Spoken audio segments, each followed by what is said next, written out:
Her fans know her as the Queen of the North. Brooke Lynn Hytes, the most famous face of drag in Canada. All hail the Queen! Brooke Lynn Hytes rose to prominence on the 11th season of RuPaul's Drag Race, breaking new ground for Canadians. It's amazing to be the first Canadian drag queen on the show. Like, I have the pressure of the f***ing North on my shoulders. After finishing as the runner-up that season, Brooke Lynn Hytes became the host of Canada's Drag Race. Hi, Queen! Hi!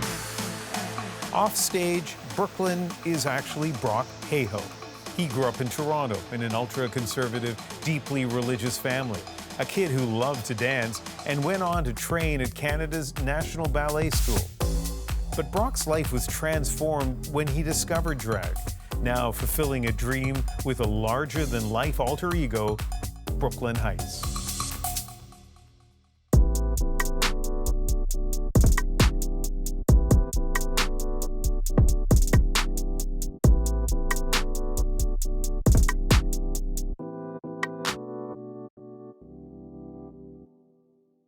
You have a lot of fans, and they'll be thrilled to watch this interview, but there are also some people who maybe haven't seen your performances before. What is it about being a drag queen that you love? Oh, everything. I'm a very, I don't like to be told what to do. And so it gives me the opportunity to be my own boss, and I'm in complete artistic control of whatever I want to do. So I think that's what a lot of drag performers like, is that they get to express themselves. It's a form of freedom. They get to create this character and get to live out their wildest fantasies. I have a lot more questions about your performances and also about the politics of drag these days. But before we get there, let's go way back and tell me about your childhood. My childhood. Well, I was raised in Etobicoke, Toronto. I'm the youngest of four. My parents were very Christian. They had a very Christian upbringing.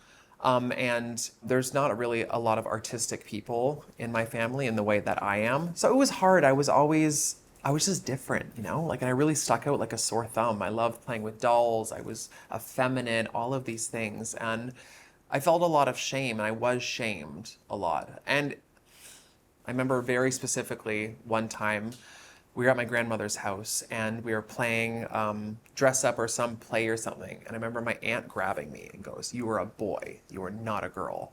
And I just was like, and that always stuck with me. Then there's the moment where you came out, I guess, first to your mom. Mm-hmm. What was that like?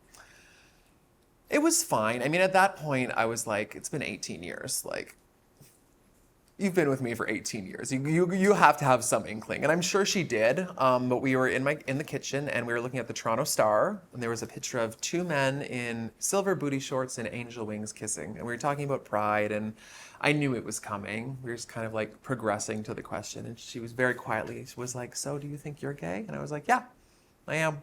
And then she started crying a little bit, and I like hugged her. I was like, "Mom, it's fine." Like, and obviously, like, this cannot be a surprise to you. Like, there's no possible way this can be a surprise to anybody in my family. So it was nice to just say it and get it out there finally, because I feel like it had been brewing for so long. It was a nice release. So you're dealing with that, but then you're in a city with where we are right now, the Gay Village. Yeah. And it must have felt so liberating to be able to be here and walk up and down Church Street. Yeah, it was great. I remember the first time I ever did drag. I was living in an apartment just across from O'Grady's, like a half a block up from here.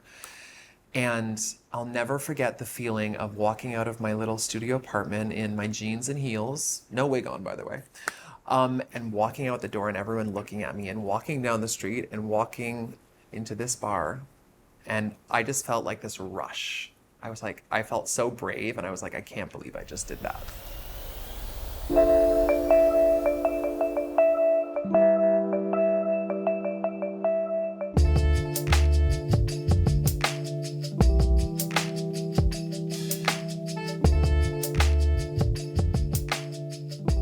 So the reason we're here, the reason we came to Cruise and Tango, is that very stage is where Brooke Lynn Hytes was born. And it still smells the same. It really does. Gosh. Yeah, I think it was 2012, and I was right back in that dressing room right there, and I was getting ready. But I just felt so free, and I felt accepted, and I just felt I was buzzing with electricity and adrenaline, and it was such a great feeling. And then she said, please welcome to the stage my newest drag daughter, Brooke Lynn Hytes. And I looked at the other drag queen, I was like, and she's like, girl, that's you. And I was like, oh, party. I just went on stage and did my thing, and that's how I was born. So there are a lot of key points in your career, and obviously being, Brooke Lynn Hytes being created on this stage is one of them. But I wonder if the moment that changed everything for your life was RuPaul's Drag Race. Incorrect. The moment actually came before that. Okay. The moment that really changed the course of everything was when I won Miss Continental.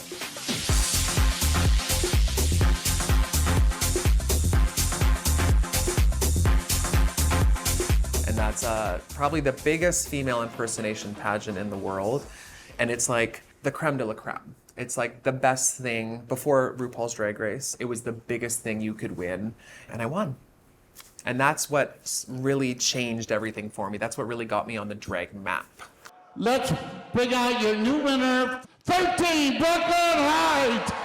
We are the champions. Ladies and gentlemen, Miss Continental, Brooke Lynn Hytes. We are the champions of the world.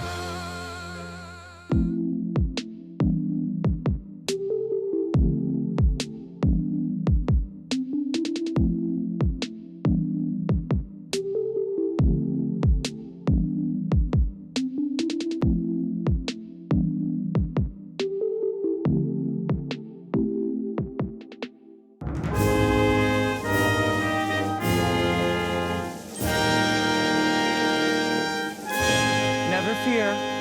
The Queen of the North is here. Is she international?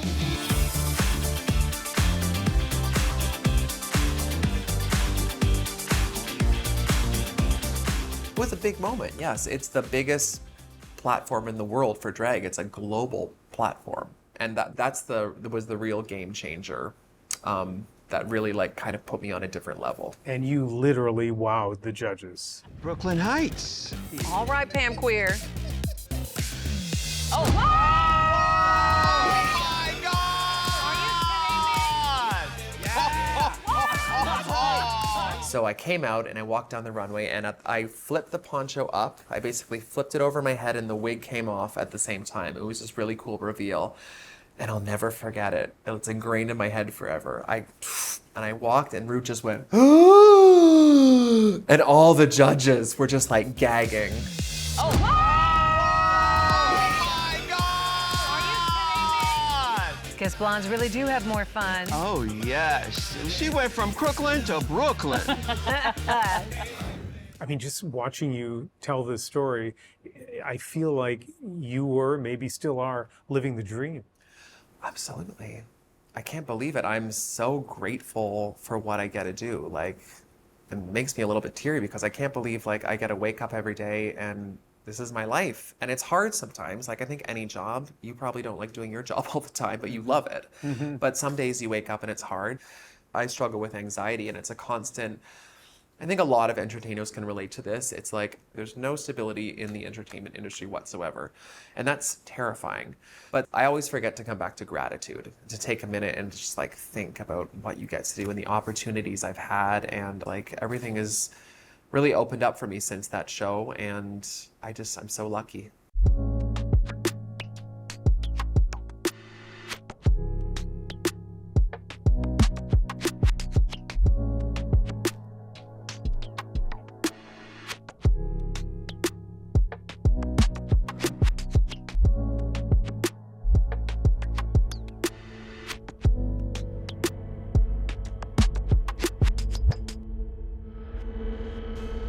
Grown men in dresses with makeup reading to kids is unacceptable. Learning about dinosaurs or slime. All are welcome here. Letting them think that they can be a boy or a girl and thinking that this is okay.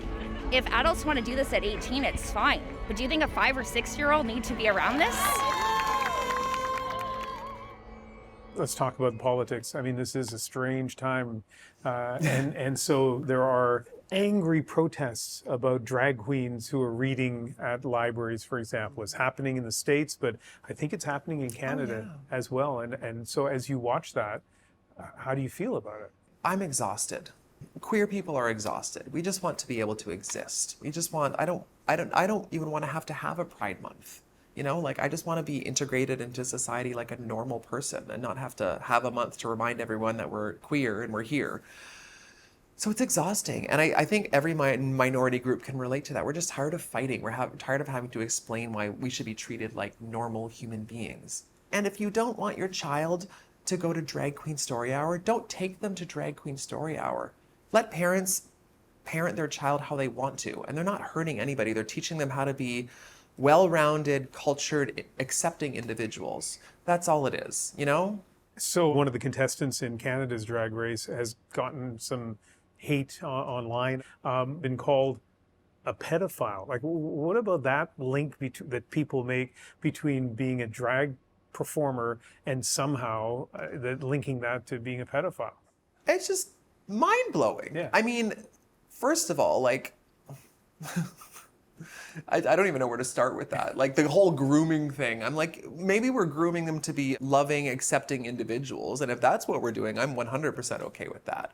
I think grooming can be anything. Grooming someone to be one way or grooming someone to be a really good person. Yeah, and just let's just say this out loud. You're not grooming any kids sexually. Oh God, no. Yeah, but I'm saying like no, I'm teaching, just saying like, just, like just to be very yeah, clear. yeah. No, we're like grooming people just to be loving, accepting individuals. You know. But does it make you mad? Like as you, especially because the pedophiles are in the church. The pedophiles are in politics. I mean, we see it everywhere, and it's all about fear and it's all about control. And then those people in power just abuse it. They get to do anything they want. For somebody outside a library, whether it's in Canada or the United States, holding a sign, enraged that someone dressed like you or Brooke Lynn Hytes is in that library reading their children. If you could walk out of the library and say something to those people, what would you say? What are you afraid of? What are you afraid of? What is the fear here? And why are you not okay with this, but you're okay with taking your child to Hooters? Why are you not okay with this, but allowing your children to play with guns? Like, what is the fear? I think that's what it all boils down to. The fear of not understanding, the fear of something different than you. People were saying, like, it's not age appropriate. And in a way, I believe that. Like, I believe that children should absolutely be exposed to drag in a child-friendly environment. Something like Drag Queen Story Hour or like a drag brunch. And I think that it should be made very clear that this is an all-ages show. And I think that the drag performers should make sure their numbers are kind of appropriate for that. Because we can expose children to things without overly sexualizing things, because I believe a child's innocence is one of the most beautiful, important things. And that should be protected. And you can do that in a way where you're also exposing them to culture and teaching them about new kinds of people. So there's a positive message, and let's finish with another heartwarming, I think, positive story, and it involves you being in Nashville and having a tough time. Maybe you were depressed. Yeah. And your mom and your sister getting on a plane to come down. A car, actually. A car. They drove down. They drove wow, down even 14. More I know. impressive. They That's drove a long down. drive. They drove all night. They come down to Nashville, and your mom, who cried when you came out, reached out to you in Nashville. Yeah, it was me and my mom. We were, after I came out, we were fine. Like, it was a little bit tense, whatever, but like, we would still talk, but it was all very like polite, like small talk. Like, she never really asked me about my life or anything like that. It was kind of like, it was hard because I just felt like I was kind of being iced out a little bit. So when I moved down to Nashville, and I forget why, I think it was a new place, and I just kind of felt lonely and I was having a hard time. And my best friend called my mom and my sister and told them that I was having a tough time, and they got in the car and they drove down, and I did a drag dinner show every Thursday, and I walked out and my mom was sitting there. And I started laughing. I was like, "What are you doing here?" It was like crazy, and it was just a nice, easy weekend. It was fun, and she was herself again and just like talking to me and like asking me questions, and she was just kind of there for me, which was really nice for me. And then after she left, she wrote me a really beautiful letter, basically just apologizing for not really being there. And the most beautiful line for me was when she said, "I'm sorry I haven't loved you the way I should have," which really like was beautiful and something I think every kid wants to hear. Oh, and the front of the card, it was a card and it was a little boy and a little girl holding hands, and she wrote Brooke and Brock, which I thought that was the cutest thing ever. And she signed it, "Lots of love always." And after we had that moment together, I got this tattoo, and this is the actual handwriting from the letter. It says "Lots of love always." And this is a daisy, which is her favorite flower. Beautiful. Yeah. It's a great story.